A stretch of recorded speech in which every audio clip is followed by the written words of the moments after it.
किसी भी प्रकार की शिकायत करनी हो तो उसका अपना ही एक अंदाज होता है। अब ये कह दें कि हे ईश्वर, ये क्या किया, इतना सुंदर गुलाब बनाया लेकिन साथ ही हमें कांटे भी दे दिए।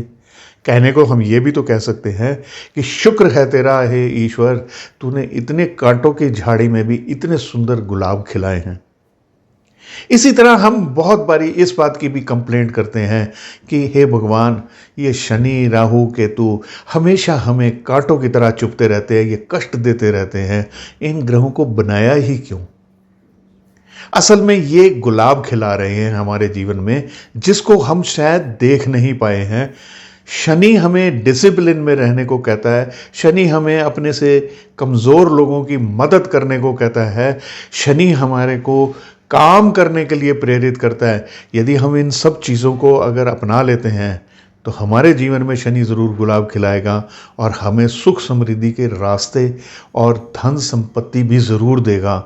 इसी तरह जो राहु और केतु हैं, ये भी हमें यही कहते हैं कि अपने अंधकार से बाहर आइए, इल्यूजन से बाहर आइए, फालतू के जो आडंबरों से बाहर आइए, झूठ से और दूसरी विकृत चीज़ों से दूर होइए। तब मैं आपको आपके जीवन में गुलाब खिला के दिखाऊंगा, आपको इतना दूंगा कि आप संभाल नहीं पाओगे।